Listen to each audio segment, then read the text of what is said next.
a lot of the time, the way that we would experience a building is not in this final stage, you know, it's properly built, but before it falls down or gets knocked down. We would actually see it after it's finished its life, and in a lot of cases has been knocked down or has fallen in on itself. So archaeologists quite often experience buildings in plan, so they're just as if you're just looking down on them like a map. And also, and this is a bit of a joke amongst archaeologists, we tend to see things as different coloured dirt. So for example, an Iron Age roundhouse we wouldn't see as we would see on a building, walking in and seeing the building and how it stands. We'd see it as a circle of slightly different coloured soil within the natural soils around it. And we'd have to work out what it looks like in 3 dimensions from seeing it in 2 dimensions. So it's actually really nice quite often to have a record of what a building looks like when it's still standing. What's important to say is if we take a record, for example in the case of the college here, when it's been finished, all we see is it as it is at the end of its life. We don't see it with people in it, we don't see it with it actually in use. So the things that we see are the physical building itself and the last stages of what's been done to it. So for example, we know where the wiring was because we can see where it's been pulled up, we know where the pipes were because we can see where they've been painted around. So we can make some inferences about what's going on. What we don't always see is the processes that were going on in there, so actually how people were going along. The other thing that we can see in these photographs and in the video is looking at the decay of the building, so things like plasters falling off the wall. And that's a set of processes that we need to understand as archaeologists as well, because we need to understand how a building has ended up in the state that it's in. We need to understand how a building has decayed and how a building has ended up in the state that it's in at its final stages. Sometimes that's when it's fallen down, been collapsed and been taken away and bulldozed away in the case of modern buildings, or buildings, for example, in the Second World War that have been bombed. But sometimes it's looking at things like this building where we can see what's happened. Big thing about recording buildings from an archaeological point of view is we don't just record the structures, we record the processes where we can see them. So in factories, for example, we can try and work out what process the thing that was being manufactured went through before it got to its final stage, but also the processes of the people. But the one thing that we can't tell when we're looking at a building like this, when it's no longer in use, is actually how people felt about it that were working there and living there and using that building. So we can't really necessarily understand what people felt about that building, why they were there and what they were doing there, basically.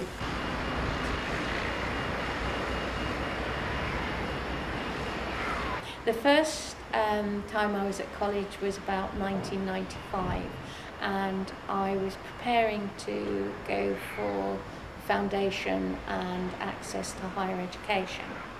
I went on a women's course at the building on Vic Hill, and it was really useful to me. It was twice a week, but I kind of discovered a lot of things about myself there because I hadn't been in education for a long time.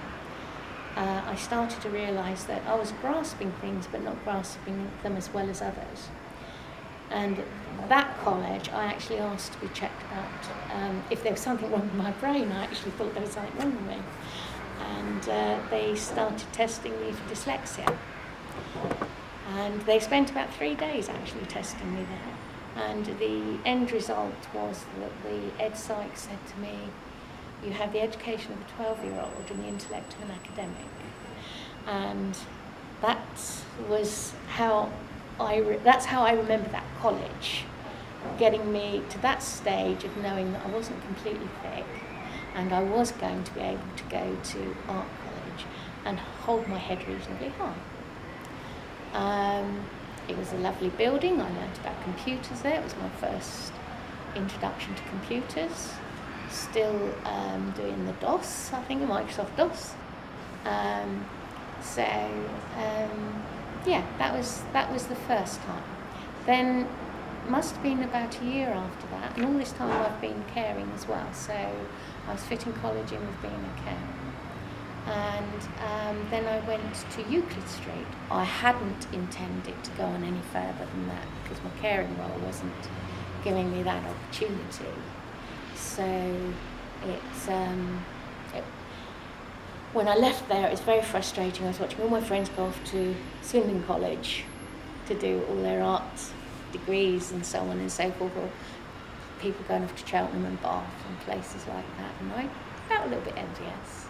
And then I heard there was a drawing course, and since drawing was something I felt reasonably comfortable with, I applied for it, and 2000, must have been 1998 I think, I got onto the drawing course, and that was at Regents Circus, and it was the first period of that, and Noel Ainsley was the leader of the course, Paul Danks second in command, and Alan Bond was there. We felt quite elite actually in that course, because we were right at the back of the college, and they had done it out.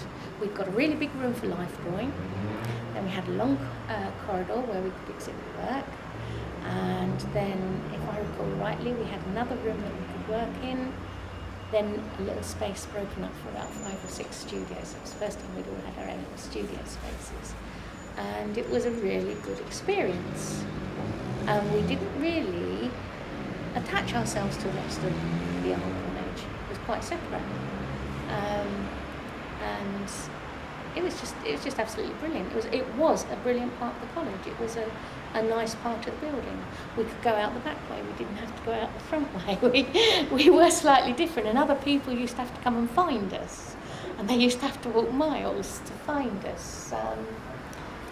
No, it was a really lovely place to be.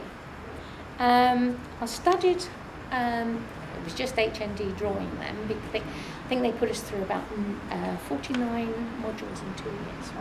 It's quite a lot of modules. Was the time helpful to me? Incredibly helpful to me, because, oh gosh, she sounds really corny. It gave me much more confidence, because if you've been caring for somebody for an awful lot of years, you actually lose your own voice. You actually become totally immersed in that person.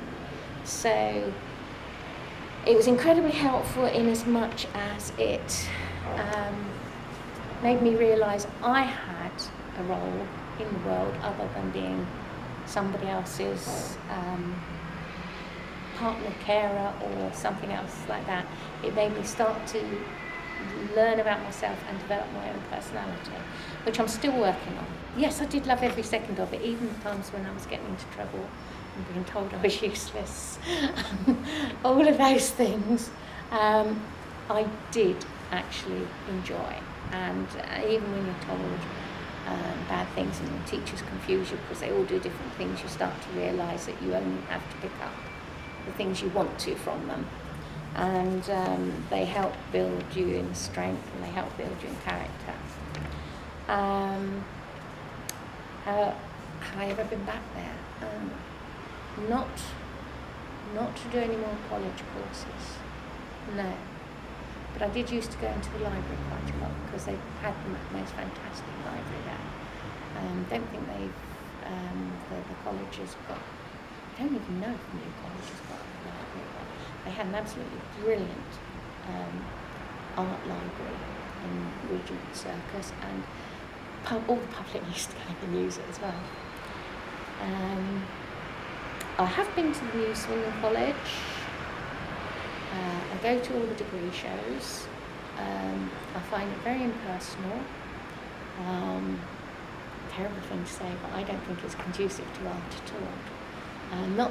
It doesn't have any atmosphere, and I think both Euclid Street and Regents Circus have a lot more atmosphere, and a lot more fun, and a lot more socialising, which I don't feel, could be wrong, but I don't feel is up at that college.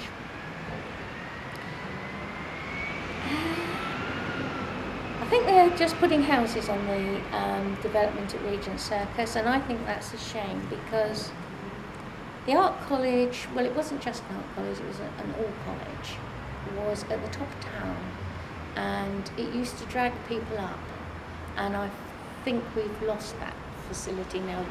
We always had students up there, even the pub at the top of the Savoy, you'd always find students sitting around there nattering or something like that. But now there doesn't seem to be any reason to come up, for people to come up. They don't come, don't have to come up here for shows. They don't come up here to meet their children if they're at college, or vice versa, whatever. There doesn't seem a real reason for people to come up this end, so I think that's a bit of a loss. Is this the best use of the site? If they're pulling the building down, I suppose it is, I don't know. Personally, I'd like to see something, again, it goes back to what I just said, which is something that brings people up to this end of town. And if they get something that brings people up to this end of the town, it will link the new town and the old town, because there's a great big gap. And the shops don't mix. I don't think it's good for business. I don't think it's good for socialising. Really.